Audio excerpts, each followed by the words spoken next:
The IDP Pro Manager podcast on the Sports Gambling Podcast Network is presented by WynnBET. WynnBET is now live in Arizona, Colorado, Indiana, Louisiana, Michigan, New Jersey, New York, Tennessee, and Virginia. From boosted same-game parlays to live in-game odds, WynnBET has what you need to win. Sign up today. About $100, get $100. Easy as that. At sportsgamblingpodcast.com/WynnBET. At sportsgamblingpodcast.com/WYNNBET. State restrictions apply.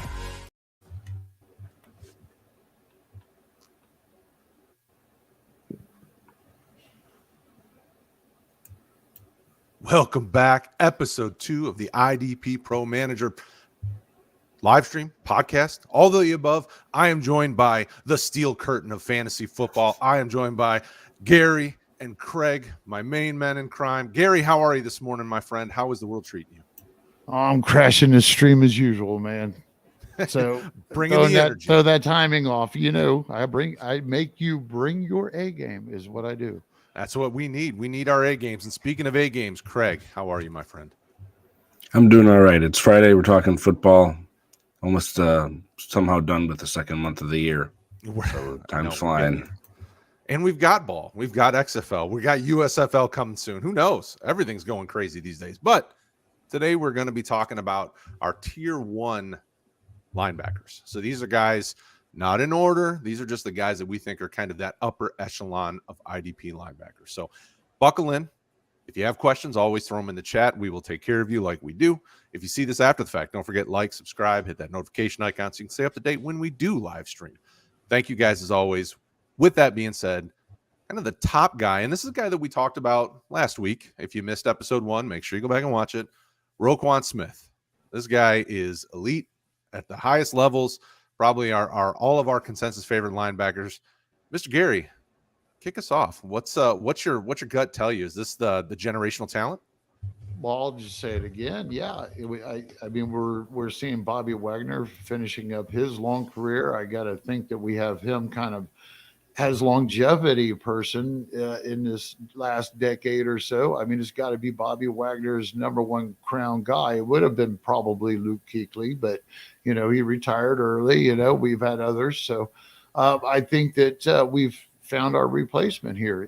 I think Baltimore secured him, and I think that he's just going to continue to be the elite player that he's been all these years. And Kraig, question to you. What do you do if you don't have this guy on your team? What are you willing to pay, or do you not overpay to get him? Kind of talk about what your thought is if you're an owner or a want to be owner of him. I mean, I'm probably not going to overpay for a linebacker just because we've seen you can find guys to get you decent production, and that draft capital or trading those offensive players can be probably better utilized elsewhere if you're talking about a balanced IDP format. But if you're wanting to get him, in a sort of balanced scoring league, it'll depend on how your defense scores compared to your offense, because most leagues' defense doesn't score as much as offense. But, I mean, he's easily going to be worth probably a second-round pick, a relatively high one, if you want to get that guaranteed production. Now, a lot of people probably aren't paying that, and I understand that, but no one's giving him a third in any sort of league. Is he worth a first in some leagues? If you have higher IDP scoring, he certainly is, because he's just giving you that guaranteed production. He's had over 100 tackles every year of his career, even when he only played 12 games his second season. He had over 100, and he gets you some of those other big plays. And we saw when he went to Baltimore, his usage pretty much is sort of the same. And we have question marks about what's going to be happening with that team in general, which I think is going to even increase his opportunities, as some of those old stalwarts of Baltimore probably aren't going to be around very much longer. Well, and the amazing thing, and I know we talked about it last week, he moved from one system to a different system and picked it up, and there was no drop off. I mean, He had 2 weeks, I think, where he scored less than 10 fantasy points. Like, it was like Tampa, New Orleans, I think. And other than that, he was electric. Right. Yeah. He was just making a little bit of an adjustment those couple of weeks, his first couple of weeks in Baltimore. I thought it was really interesting. They found a way to go ahead and keep Patrick Queen on there. If he's still on this roster, I don't think it really affects Roquan Smith whatsoever. No.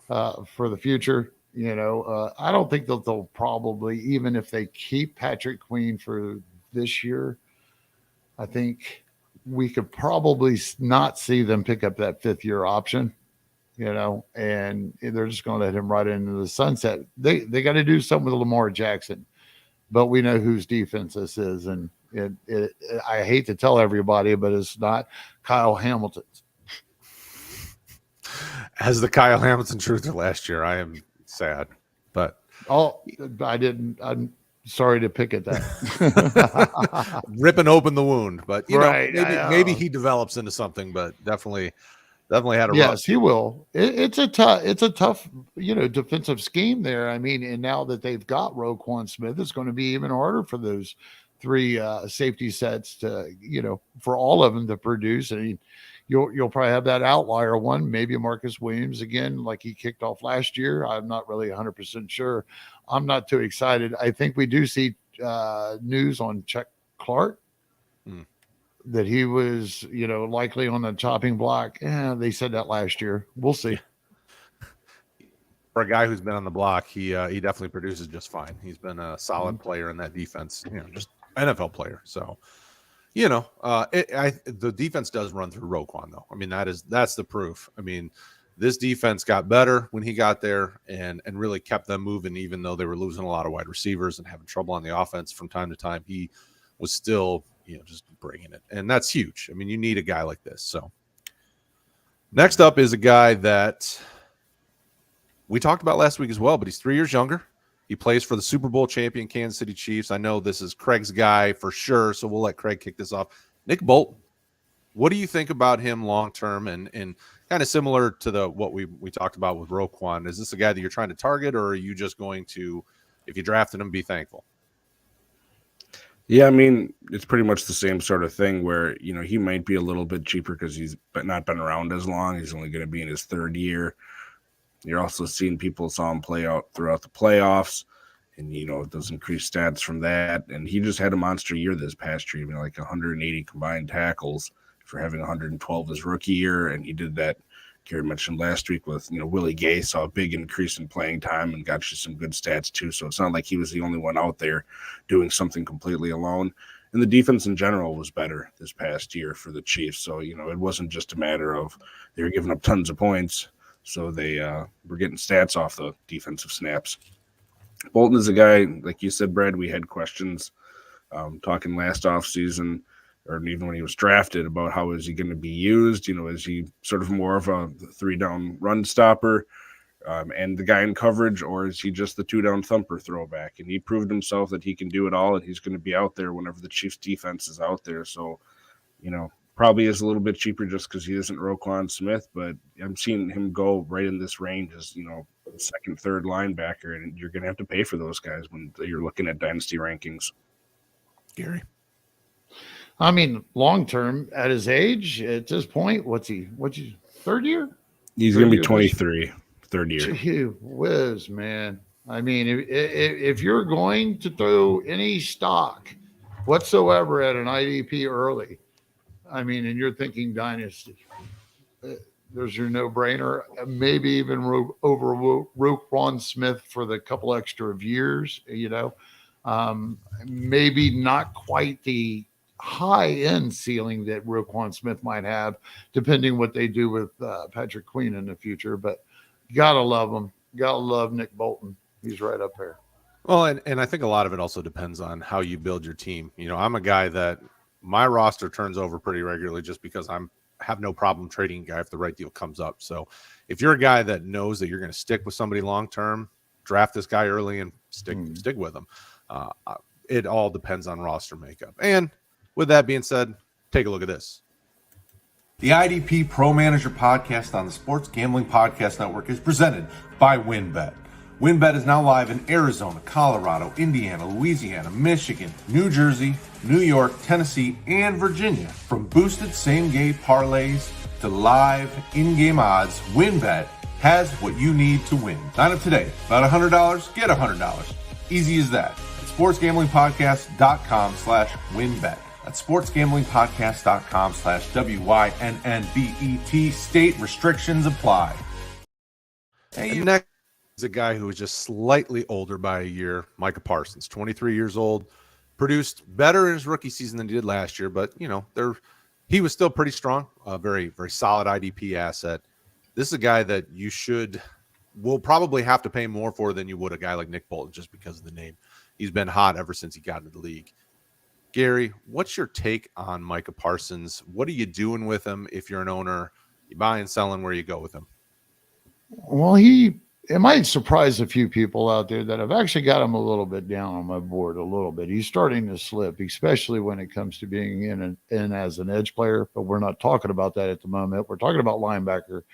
But the reason he's slipping down is because I'm not sure which way to go with this dynasty-wise. What was it? 114 blitzes he was used his rookie season. Second season, it was like 68. They didn't seem to use him as an edge rusher quite as much at the beginning of the season. Of course, they did turn it on for the playoffs. But here's my confusion. So they got Sam Williams in the second round last year. He's developed really well. He graded well. He just didn't play. Then you have other notable, DeMarcus Lawrence and others, and they're known for going ahead and getting the best guys they can in the draft. They don't necessarily draft for need. They draft for, getting the best talent they can. So I have a little bit of concern because with Van Der Esch, I think he's probably gone personally. I'm not 100% sure, but even if he stays, I think that they slowly would eventually transition him into just a linebacker and stop putting him into those rushes if they can, or have him rushing from the interior. I just have that in question, and especially when ranking him in with DLs, I actually had him like fifth for edge rushers. But when it comes to linebackers, I mean, this guy is going to be productive no matter what it is, and that just locks him in as a linebacker to begin with. It's either going to be sacks, a lot of combined tackles, or a combination of both. Either way, they're covered. Kraig. Yeah, I mean, if you're talking about value-wise, if you're looking to trade someone away out of the three guys we've talked about, you could probably get the most from Micah Parsons just because he makes those big splashy plays. People love the name. He gets the good or bad notoriety for being on the Cowboys and all the publicity that comes with that. So he's just a big name, and he's a big personality. And, he was a big name in college. He just fell to the Cowboys somehow in that draft. He should have gone higher than he did. But regardless of that, to Gary's point, he's going to be productive either way. We've seen him in college be a productive linebacker and get those tackles. The Cowboys just haven't asked him to do that at this point. But he can. And he's a guy that, to me, certainly deserves to be up here because he's going to get you points either way. And he has that high motor, and he just has the drive to be one of the best. And those are the kind of guys you want on your team. Micah might have fallen, but don't let this great deal fall. Hey, you. Do you want an outfit for your child to show your dominance in fantasy football? Well, head over to the SGPN merch store as it continues to add new items to the store every day. Head over to store.sportsgamblingpodcast.com to get your favorite shirts, hats, sweats, hoodies. My personal new favorite item is always going to be My Dad's Better Than Your Dad at Fantasy Football. And with that being said, the next guy on our list is a little bit older. He's 27, going to be 28, but he's had two really strong productive years. I'll let Kraig pronounce his name because I always butcher it. Kraig, who is the next guy on our list? Roquan, linebacker for the Jaguars after coming over from Atlanta. He had his first 4 years in Atlanta. Last year in Atlanta, which was 2021, was a huge year. He had almost 200 combined tackles, and he followed it up with another great year in Jacksonville with 184, with 128 of those solo, which is just outstanding. And he's the guy right now for Jacksonville. We talked last week about guys that they drafted in Devin Lloyd and Chad Muma to kind of muddy the water a bit perhaps, but he showed that he was the guy that's going to be on the field, and those two are going to have to fight for scraps after him. Now, how long is he going to be in Jacksonville? Like you said, he's a little bit older. What are they going to be doing? There's probably a little bit of uncertainty. Short term, definitely, he's a guy I love to have. Probably a little bit more uncertainty long term, though. What do you think? 2 years, 3 years, Gary? Where are you at with him?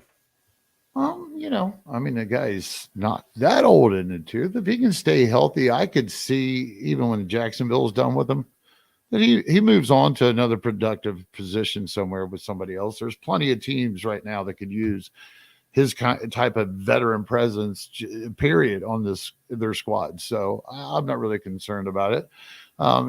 He hovers around that, below that 10% missed tackle rate. He's allowing 80% of the passes coming his way, at least last year. And on average, it looks like. So there's plenty of opportunity for tackle opportunities, which is the base of anything. I'm not too concerned about his last year in Jacksonville. This year, I think he'll still be the main guy producing there. Yeah, we'll have to see what happens with the other two, but we shouldn't be concerned about him too much. We were looking at that 3 to 5 window. Hey, I'm not going to be scared to say we could see him hit that 5 pretty easy. He just needs to find another home after this, likely. Well, and I think the thing that helps him out is though he may be a little up there in age, the usage early on was minimal, right? I mean, his first 3 years, it was quite minimal because they had, Deion Jones and players like that in Atlanta. So, this guy, maybe he's a young 27 when it comes to the body wear and tear. So I'm with you. I think 3 years, I feel good with him on my roster for at least 3 years. And then after that, then you start considering, okay, where's my roster at in its construction? I have no problem just because of how consistent he is and how he wraps up guys and brings them down, that he'll be fine. And the interesting thing will be is if he's scheme versatile or not, because we've seen him mostly productive in kind of the 4-3 Mike position. Can he handle what a 3-4 is going to throw at him and what that looks like? I don't know, but we'll be interested to see how that goes. Next up is Fred Werner from the San Francisco 49ers. This 26-year-old linebacker has been kind of the stalwart of this defense for a few years now, even though they've got guys like Nick Bosa. Kraig, where are you at with him? He's just amazingly consistent when you look at it. He's had between 118, 137 tackles combined all 5 years of his career. When you're talking about a guy in the middle of the team that you can just play, at the top 5 at the year, they're giving 10 production for a linebacker you can just plug in there and not have to worry about. And, he plays, every game I think he's been in since he came into the league and started all of those two. Both are the hearts of that defense for the 49ers. And as they're clearly trying to get to make a championship run and all that, he's a guy they're going to want to be keeping around for that. Gary. I mean, Fred Werner shouldn't be going anywhere in the future. Sorry, I lost. What was that? A horse behind you, Brad? Was that a horse that just? I am a Great Dane owner, so yes, I have a couple of horses running around my house. Is that a saddle? No. All right. No. Just making sure. All right. Though my kids would want to ride them, they definitely are not allowed to ride the dogs. Right. Well, it's kind of hard to follow up, Kraig, when it really boils down to it. But, I nailed it. Fred Werner, as far as I'm concerned, he's not going anywhere. If anybody else does, it will be Drew Greenlaw. Al Shire is a free agent this year. Hey, if you can get some shares of Al Shazir, am I saying that right? Yeah. Better than we are. Oh, I was hoping somebody would attempt it. So, but either way, if that is correct, get you some shares of this guy off the waiver wire if he's there, because he didn't get any playing time this past year. He's actually a really nicely graded guy when he's had his opportunities in the past to fill in for injuries. He just didn't get that much of it this year. So he's flying under the radar. I like to see where he signs. So if you've got room, stash that guy. So now that I plugged that, Fred Werner, man. He's Fred Warner's going to be I'm sorry. I said he's pretty free at this point as well, too. I've seen a lot of people grabbing him off waiver wires here and there. Yeah. I started preaching it a few months back. So, but that might have been on the Players Pod and not here. So, which I like to remind everybody to make sure that you do go and check out your favorite podcast or where you get your favorite podcast. Look for the SGPN Fantasy Football Podcast Network, and then look us up, man. The IDP Pro Players Pod is there with John and I. We've been there. I don't know. We're coming up, I think, a year in June or something with being with SGPN, and it's just great, folks. But make sure you check that out. And I'm going to quit stammering on now and let Brad take over. There we go. Hey, you know what? You nailed it. Listen, Yeah, check shit, it out right. everywhere. And you can't get enough great content from the SGPN network. What else you can't get enough of is Devin White from Tampa Bay. This guy's, still pretty young. What is he, 25, 26 years old this year? And it's interesting because of what this defense has looked like over the last few years that he's kind of flown under the radar, but he's just been very consistent in his production. But he's a guy that people are still targeting. I saw a couple of trades last year at the trade deadline in some of my IDP leagues where he gets moved, where people are still targeting him. And you need to, because he's really talented and still has plenty of years. I know this team is in flux at the moment, a lot of changing going on. But Kraig, how do you feel about Devin White? And is he a guy that you would actively try to trade for, or do you think the cost is too high? It's a good question. I think the people that believe in him really believe in him and probably have him a little bit higher on the list here because of what he has shown. We sort of saw his year-to-date or his career-to-date peak back in his second year when he had those 9 sacks, 15 tackles for a loss. I think that was their Super Bowl year or the year right after that. It was his second year in the league. But he's produced really nicely, even with Levante David there. And now with Levante David a free agent, you're not really sure what's going to be there next to him. He has a chance to even improve upon what he's done. He may not get you those sacks and tackles for a loss. I think those are probably an aberration based on the Super Bowl team that they had. But as far as getting tackles and making some of those extra plays, like the rest of the guys we're talking about, he's shown he has the talent for it, and he looks to be the future for this Tampa Bay linebacking core. So I'm still in on him. Gary.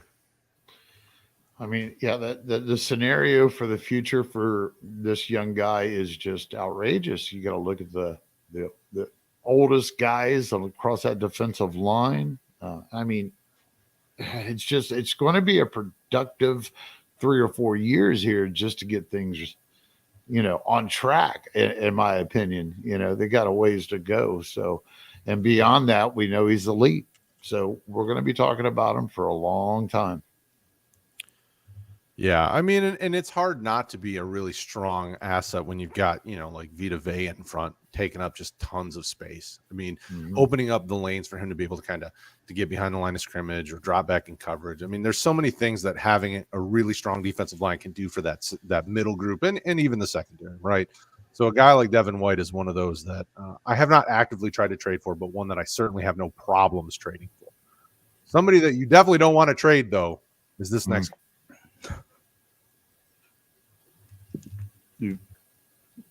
We're also brought to you by Underdog Fantasy. Underdog is your home for off-season NFL best ball drafts. They also have got you covered with a ton of other daily games, including NBA, NHL, and PGA. Underdog Fantasy is a great way to get down on your favorite player props if they're not available in your state. Head over to UnderdogFantasy.com and use the promo code SGPN for a 100% deposit bonus up to $100. That's UnderdogFantasy.com, promo code SGPN. All right, next up is a guy that's been very under the radar, TJ Edwards of the Philadelphia Eagles. You've heard some people talk about him. I know Kraig is one that I will absolutely say was one of the first ones to tell people to go get him over the last few years. He's been strong the last 2 seasons, had solid, productive seasons. But that defense, the linebackers just, when you're talking linebackers, most people haven't mentioned Philadelphia in 5 to 7 years because they haven't had much. They have something with TJ Edwards. Kraig, what's your take on Edwards, and how do you feel about this, 26, 27-year-old linebacker going forward? Curious to see what happens with him because I'm pretty sure he's a free agent. And, he's had a nice couple past 2 years, where he eclipsed first 2 years he didn't, the 100 tackle mark. Missed it by a lot because he just wasn't playing a lot. Past 2 years he has been playing, and he's gotten those nice tackles. But that Philadelphia defense is going to be so different, I think, with the amount of money, like just snaps that they have gone, and they're going to have to pay Jalen Hurts here when you're talking about $50 million a year and that sort of thing. Yeah, they can restructure the contracts and do all this fancy stuff, but I think the defense is going to look really different than it did this past year. And where TJ Edwards goes is going to matter for his production. Is he going to be next to a guy like Devin White or something like that, where, he's going to have to be sharing more of those tackles and he isn't just the main guy on the field like he has been for Philly here. So he's young, he's productive, he can certainly do it. Where he ends up really on this list going into redraft season is going to depend on where he goes. And Gary, I guess the question from a dynasty perspective then is are you targeting him in trades to just because of the uncertainty? And if you are, what are you paying for him? Yeah, I'm gonna go ahead whether he resigns with Philadelphia or not, which I'd be amazed if they did, because the only guy that they've ever paid in the last 10 years at linebacker has been Hassan Reddick. So I don't see it happening again. But if it does, or they franchise tag him or whatever, I think he's good to go wherever he goes. I wasn't overly impressed when he first got the job, but he has really gained my respect over the last couple of years. And he was in a contract this year, which a lot of guys do. He really stepped his game up and brought it up another level. So I think that, looking for that payday, which is legit, he's going to get a chance somewhere to continue the kind of production that he got this year. And he's going to be leading somebody's defense. And I have no problem, considering how old we say he was, 24, He's like 25? 26. Yeah, I think he's No. 26. I mean, most of these guys are, playing up until their early 30s at a pretty prime level now. So I don't have any problem investing in them in top 10 for sure. Well, and that brings up a good follow-up question. These guys, as long as they don't, obviously major injuries cause issues and longevity issues, but what's a safe age if you're looking at kind of the high-end production for a player? When do you think that starts dropping off for the linebackers? Is that 32, 33? How do you feel about the age question in fantasy with linebacker? Personally, I think it's getting a little bit longer. I think it's happened over the last couple of years. The more rotation we see, the more defensive backs that we're seeing being used. I think the scheming has changed a little bit too, to try to keep these guys like linebackers, from having to take on the series shit. We don't have those old school 70s, which I miss, where the guys just, tear through and eat shoulder pads for lunch. Those guys were badass. It's not that kind of ball anymore. And it's about speed and agility and getting to that freaking ball with the best hitter you got and ability to do so. But I do think that that's been extended. I used to say, I still think it might depend on the position, but I'm going to start saying I think a lot of guys, if the average guys would be around 29 or 30, you start losing a step, nowadays, maybe 31. I think it might be extended.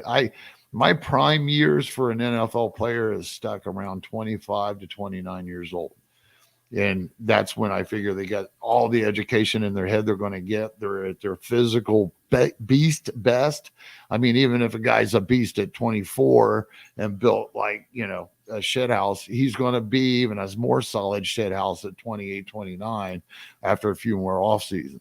So I like this a lot right here. Well, and I think what helps the longevity of a player is their football IQ, right? Like another guy we'll talk on the list a little bit later. Bobby Wagner is probably one of the smartest defensive players in the game right now. I mean, the way that he can analyze so quickly and process the information the offense is giving him. I mean, that just takes a player to another level, and you can stay playing longer if you're the hardest worker and you're just smart. Smart guys survive. And this next guy that we're going to talk about has been very smart. He's been leading this Seattle defense for a couple seasons now. Jordan Brooks. The Seattle team as a whole surprised us this year, right? We weren't expecting Geno to have playoff aspirations and things like that, but Jordan Brooks has not been a surprise. He's been solid. He's been a guy that I mean, this year only had two kind of rough weeks. I think it was like week 7 or 8, and then the week 17 where he just didn't produce strong fantasy numbers. But Kraig, what's your take on a guy like Jordan Brooks? Because soon he's going to have to get paid, right? I think he's been in the league 3-4 years. That rookie contract's going to be ending. Can you see him being successful outside of Seattle, or is the scheme kind of set for him, or where are you at with him? So I know we're talking Dynasty, but this next year he's coming off an ACL injury. So that will affect him for this coming year.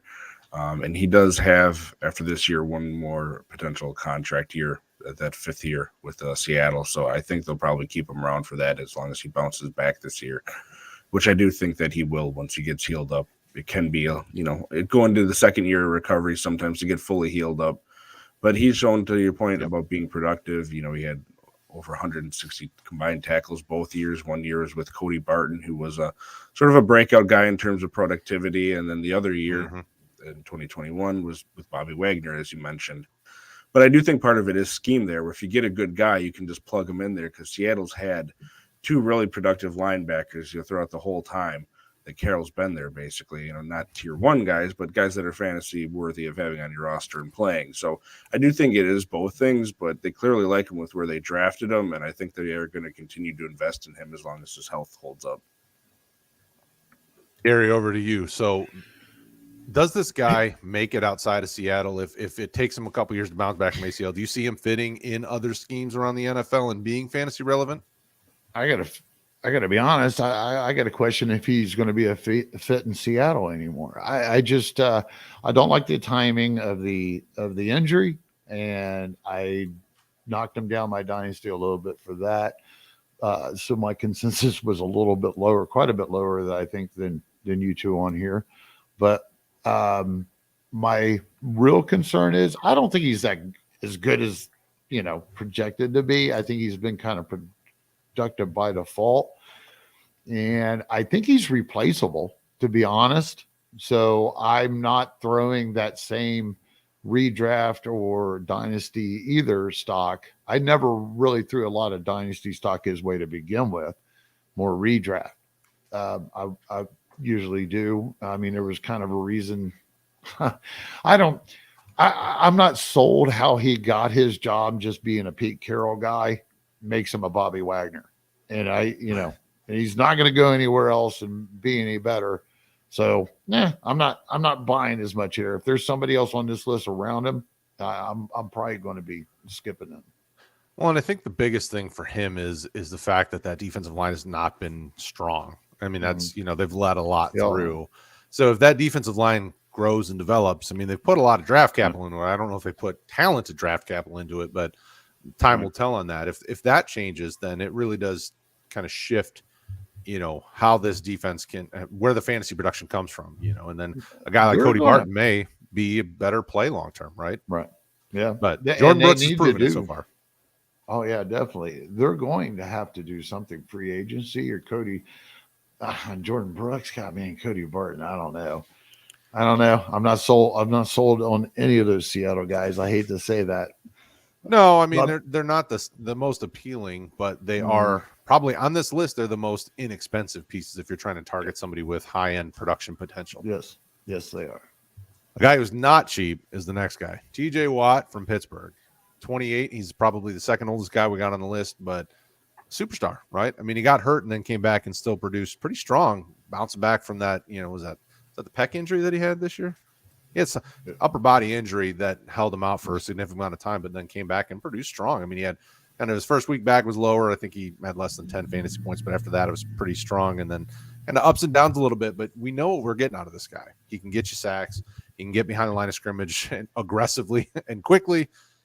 What are you doing with a guy like TJ Watt? Is this the point because of injury, because of whatever? Do you start considering trying to move him, Kraig, or are you going to stick with him for a little while longer? I mean, if I had him, and I would be able to get still a high return if someone's viewing him, as that top edge piece. Some people would say he's been replaced by Micah or, a Bosa, but some people still have Watt up there as number one. Linebackers, you can tell is a little bit farther down. But yeah, I'm looking to sell him personally if I'm able to, especially if I'm not thinking I'm a contender the next couple of years. But I don't like to do the comparison just because they're brothers, but we saw this sort of thing with J.J. Watt too, where, he was a tear for the first, 8 years or, whatever it was of his career. And his body broke down just because of how hard he played. And, when you have those guys that are constantly just throwing themselves in there, those guys that are huge effort guys that you love to see, it's great for fantasy, it's great for real life. But guys still have their bodies break down on them. And I'm not saying that's happening to TJ, but I do have that concern based on, what we've seen out of him since he had that huge year. So hopefully he recovers and comes back. I'm not convinced they have that offense figured out in Pittsburgh. I'm not a Kenny Pickett fan. And that's just going to be him on the field more, getting beat up more and more if they can't get that figured out. So I do have some concerns, but when he's on the field, he's still an elite talent. Gary. I mean, how you follow that shit up? I mean, it's just Kraig's got it nailed. There's nothing else. The only concern you have is that longevity. And, Of course, it's the year J.J. Watt just retired. So, and you look exactly what Kraig said out, I'm not, I'll take the chance that I'll miss his ceiling the next couple of years to kind of look around this guy again in the rankings. I think that we're going to have plenty coming up. I know that he is a fan favorite on Sleeper, Duel, we see those type of really outrageous prices over the last couple of years. Of course, they have come down a little bit. It's time to let them come down a little bit more, because you are taking a little bit of a risk here. You got to have this guy on the field. You got to have any player on the field, or production doesn't matter. Well, and roster construction is a big part of some of these guys, right? Especially as you get older, are you looking to compete still? Then these guys are fine pieces to target or to have on your roster. Are you kind of middling and you're really not sure the direction to go? If I'm in the middle and I'm kind of that 7 to 10 to 11 range, like I could probably make the playoffs if I make some moves, or I could probably be a rebuilder if I don't make some moves. Like, that's when you really need to decide, okay, what am I doing with this? Am I gonna take a crap, get off the pot? What am I gonna do with them? So if I'm in that middle range, I make that decision and I go with it. If I'm rebuilding, I sell them and get what I can, whether it's a second, third, whatever. Young player. I mean, you can kind of base it based on your team needs. So these older guys, that's when you start getting those questions: where's your roster at? How do you feel about them? And I like them. I don't love him enough to not sell him. Like, there's only a couple guys on this list where I'm like, unless you're overpaying significantly, I'm not trading him. And that's probably the top 2-3 guys. I mean, other than that, the rest of these guys can be had if you give me the right deal. So speaking of the right deal, Bobby Wagner did not get a deal with the Rams, and he is now a free agent, right? We saw that in the last 24 hours that he got released. Probably had his best fantasy production in LA than he had in the previous 4 or 5 years. It looks like about 4 or 5 years with Seattle. So, he had a strong, productive season with the Rams. Obviously, they were dealing with injuries and dealing with, ineffectiveness. So he was on the field a lot. We don't know where he's going to go. Obviously, we've heard rumors of Dallas, Detroit, anybody that's linked to LA in some way, shape, or form. We don't know. What we do know is that this guy was very strong in production. Kraig, how do you feel about his production in 2023? Do you think he lands somewhere and picks up where he left off with LA? I think he's going to be going, just because of why he signed with LA and where he's at in his career, to a Super Bowl contender who's going to want to be using him as that main guy. But to your point, he's been in the league 10 years, something like that, 11 years. Is going to go in his 12th year. This stuff does catch up with you eventually. I'm not saying he won't have another 1 or 2 really nice years, but the oldest starting linebacker in the league last year at 33 was Demario Davis. Bobby Wagner's right behind him. You don't have a lot of these guys be regular starters that long into their career. Now, could he go to a situation like maybe just throwing out there like Dallas, because people were talking about that last year before he went to LA? Yeah, that'd be a really nice place, I think, for him. Is his ceiling going to be as high when he's not behind Aaron Donald? I mean, he set his career high in sacks and tied for second in tackles for a loss in his career. I think something that has to do with playing with a defense like that, that was built originally last year to go to the Super Bowl again. Didn't happen, of course. But where he goes is going to matter, and how much he's on the field is going to matter, because these older guys just don't have these careers as much when you're looking at a lot of the younger guys. So will he probably break 100 tackles if he starts all year long? Yeah. Is his snap share going to be as high as you'd like? Probably not. And that's just the nature of, unfortunately, and it pains me as someone older than him to say it, 32, 33 in the NFL is old. Mm-hmm. Gary, what do you make of the conversations that he does go to a team like a Dallas, a Detroit, or some of these other teams? Do you think that he can be productive if the line is bad or if the line is good? Like, where's your head at with him? My head is that he'll be a Cowboy this year. That's where my head is. I think he's going. Could you imagine that, him and Parsons? That's going to be a beautiful thing to watch. And I want to circle back real quick on the Parsons rule. If they sign Bobby Wagner, folks, when they sign Bobby Wagner, right, when this happens, Parsons comes down a little bit on this inside linebacker ranking for me, but he sure the hell goes up on the DL one, because Bobby Wagner can run this defense just as any good as anybody at any age at this point. I don't give a shit how old he is. What was the question? I was just asking. So can he be as productive depending on the defensive line? Yeah, I don't. Right? Dallas' as long defensive as, line is okay, not great. yeah, Okay. yeah, I think it works in his benefit. I don't see a problem. He dealt with a lot of bullshit while he was in Seattle all those years, and they never really did have a dominant line in front of them. They had a fairly good line for a few years, but most of the time it's crap. Just excuse that. Anyhow, to really talk about Bobby Wagner, long-term dynasty wise, he falls like Aaron Donald to me. If whatever I can get for this next 2 years, this is where he belongs on the list. I mean, it's going to be worth it wherever he is. He's going to be brought in as a starter, and he's going to eat up all those combined tackles again. If only he could play quarterback. Yeah, right. Be a beautiful thing. What also is a beautiful thing? Take a look at this. What's that? Your computer has another virus? Well, my friend, you need help to stop your obsession with the dirty O. All of this searching for air yards and yards after catch and blah, blah, blah. Stop your dirty O obsession by searching for the IDP Pro Players podcast instead, and focus on the other side of the balls. I mean ball. The crew on the IDP Pro Players podcast care about you and your technology by holding true to their no dirty O mantra.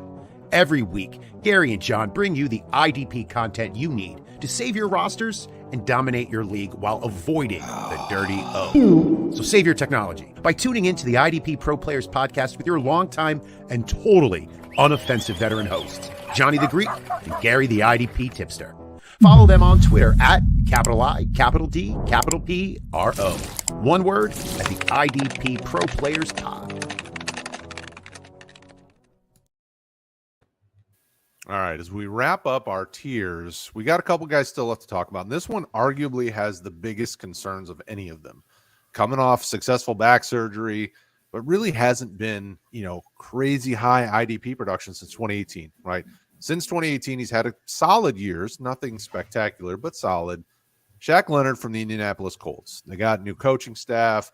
They've gotten, new everything. Everything's going to be new. Do we see a new Shaq Leonard in 2023, Gary? I'll start with you on this one, seeing as I've been button hooking you and giving Kraig first dibs. So what are you thinking about Shaq Leonard? I'm trying to get a text back from John, our buddy John, on the IDP Players Pro, because he's done. He's done with Shaq Leonard. I'm just going to mention it. I hate to say it. I mean, I'll probably grab my shares and want to manage it. If somebody's willing to offer something, I'm willing to also give it up.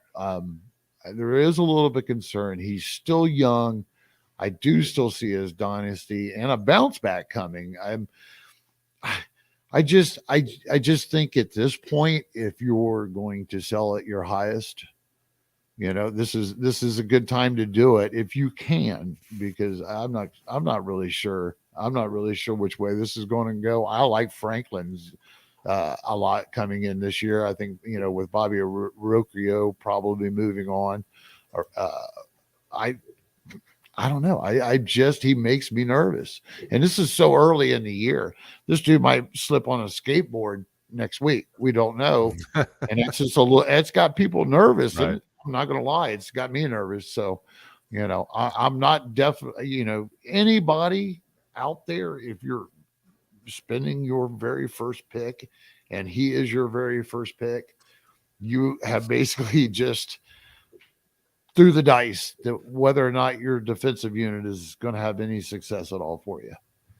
Well, and he's a big name, right? So people are going to gravitate towards big names, especially those that are newer in IDP. You got to be careful with a guy like this, just because this isn't his first injury, right? This is just the most significant amount of time he's missed because of an injury. Kraig, do you think he fits what this team is now that they have a new staff? It wouldn't surprise me if this guy's on the trade block. In the NFL, because the team's trying to turn over and start a new league. But Kraig, how do you feel about him fitting with this team? Where are you at with him in a fantasy perspective? We said going into last year when this stuff was popping up and everything, that back issues aren't anything to mess with. And we've seen that with Shaq Leonard, like we've seen with numerous players throughout their careers. They're just really tricky things to deal with, especially long term. And they can say, oh, yeah, he's healed up. I'm convinced once you have a really bad back thing, you're never really fully healed up, just because how important that is to your entire body. So he's a sell for me. He certainly has that potential, but he hasn't shown that since really his first year in the league. It's sort of been downhill every year since then. And you can say, yeah, there's injuries. I don't really believe in someone being, snake bitten with injuries. But when someone has a reoccurring issue with injuries, at some point you got to buy into it, because whether it's bad luck, bad positioning, bad upkeep of your body, I don't know what it is. And to your point with the new coaching staff and all that, he probably isn't long for the Colts, but someone's going to buy into him, and he does have that high potential. I think it's just probably closer to 100 combined tackles, the 120 range maybe, than really what you saw that first year when he just exploded and everyone fell in love with him. This feels like one of those guys that as soon as he has some solid multiple week production, you try to move him.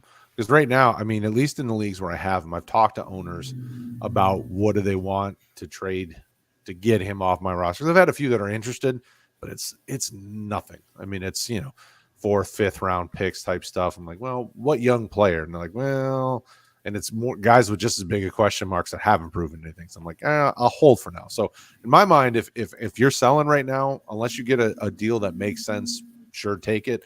I'm waiting 3, 4, 5 weeks into the season. If we get 3, 4, 5 weeks of production out of them, then you really start trying to flip them. If the opportunity's there. Better opportunity is right here, though, so make sure you take a look at this.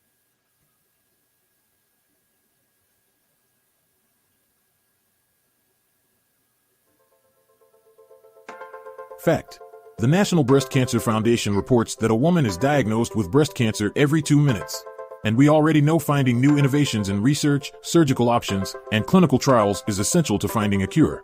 And to all those fantasy football ladies that may be listening, we also know with early detection your survival rate goes up. And that's why breast self-exams are very important, and the best way to give your old girls their best fighting chance to win the championship. So, with all that being said, the fellas here at the IDP Pro Players Pod would like to remind everyone, the National Breast Cancer Foundation does take donations, so please, go and give what you can. And let's give our mothers, our wives, our sisters, and every woman the support, the resources, and maybe even more importantly, the hope, by knowing we all really do care. 100% great organization. Make sure to check it out. Please. We've got one more guy that we want to talk about in this top tier, and he's a second round guy, right? Like he was a second round rookie pick, stepped in, was it 2 years ago, got playing time, and then last year didn't blow up, but certainly showed you that he needs to be built around in this defense. That's Pete Werner from the New Orleans Saints. What did he get? Like 80 tackles. He had some passes defended last year, played significant amount of snaps, and looked good doing it. So this guy is the only one on our list that hasn't had just kind of a massive boom season, right? Like this is a guy that we project and expect to kind of continue to grow. So he should be fairly available at a more reasonable price than I would argue almost anyone on this list that isn't currently injured per se. Gary, Pete Werner, in your mind, at 23, he's got plenty of years left. Is this a guy that you're actively going to target, or how do you feel about him in this New Orleans defense? I love this kid. I mean, not only is he a Buckeye for one thing, but I mean, just the dominance that he had when he was healthy, especially. I mean, Demarius Davis is getting older in the tooth. I don't think he's a free agent this year, if I remember right. I think he's got another year left. Right. But there might be an out coming up either this year or next year. Don't quote me, folks. Never quote me on that shit. But either way, when it really boils down to is I love Pete Werner's future for the fact that he's the next man up and he's very capable, and he showed that he was very capable. I am going to be a little bit more interested to see how he is in a block or like the middle linebacker, the shed blocker, the block runner, or the main run stopper. How will he do in that situation? So even if they would bring in somebody else next to him, or say this kid named Ellis, we've seen his little breakout while Pete Werner was down, and he's a free agent. Now, I could see some shuffling going on. Wouldn't that be exciting to see Pete Werner and Ellis side by side, the way that those two played? But I don't know if that combination actually works in their favor for this scheme, because I don't know if either one of them is that capable as DeMarcus Davis is stopping the run. So stay tuned. But either way, Pete Warner's he's just going to keep consuming a lot of production as long as he is the weak side inside linebacker, if I remember right, playing that role that they apparently is just really this past year, I think, took another step up, because I think we saw a lot of lower production in the secondary amongst the safeties. And I think most of that happened being funneled towards Ellis and Pete Werner, and whatever adjustments they made this year to get Werner on the field all the time. Because that was a previous thing too we had in question, if I remember right, Kraig. Well, He's this going to be on team, the field. yeah. Yeah. Start the season. Yeah, we weren't even sure if they were going to give him those snaps. No, I think he was still in question. But But, the I mean, interesting if thing you- about, oh, go ahead, Craig. I mean, he really did what he did over 8 games, mainly too, because he got hurt and then he was out for a number of games and he didn't play a whole lot at the end of the year because it was a lost season and blah blah blah. Right. So if you sort of look at what he did over those first 8 weeks of the season, he had at least 6 combined tackles. He had double digits, 3 out of the 6 or 8 or whatever it was. I mean, he was playing really well with it, to the point you made, Gary. Demario Davis there, who's just been a monster for Saints as long as he's been there. But like I said earlier, he's going to be 34 this season. He's still productive, but he's just getting up there where at some point it's not going to continue.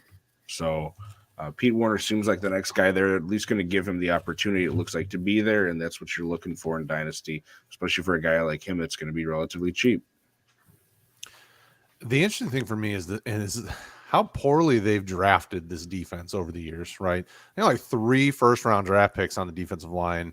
And Cameron Jordan is obviously, got a Hall of Fame profile, but then you've got, Peyton Turner, Marcus Davenport, guys that just haven't been able to crack the starting lineup consistently, that they're having to turn to street free agents. I mean, this defense is in such a weird spot that I don't know how in love I am with any of the players. And I think what you're going to see with a guy like Pete Werner is, you give him something in front of him, I think you're going to see him really produce well. He's got the size. He's like 6'3", close to 250. I mean, he can handle the run, kind of the run stuffing part of the linebacker role. He dropped into coverage better than I thought he would. Ohio State linebackers tend to get burnt in coverage from what I've noticed over the last few years.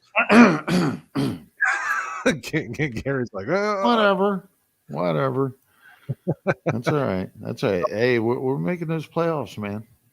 Well, and the interesting thing is I really thought Zach Vaughn was a name that we need to keep an eye on, but he has not done anything. I mean, 3rd round pick in 2020, and hasn't been able to get in the lineup either. When you're going to street free, it's like, when are they going to start drafting better? But then Pete Werner comes along, like, he's not bad. I mean, he's been a solid selection. What about Ellis? I mean, the guy actually graded out with PFF, which we all know is a grain of salt, but the guy actually didn't draft well. I guess he was undrafted. So you're right. No, he was a draft pick. He was a I'm draft sorry? pick in 2019. They drafted him. He was a 7th rounder. So, I mean, technically it's still a draft pick. Yeah. Just better. It's Dark just rope. we had the wrong guy, apparently, because he was completely out of the blue. Yeah. So They used him a lot as like an edge line guy too. I mean, he wasn't as much of a traditional linebacker.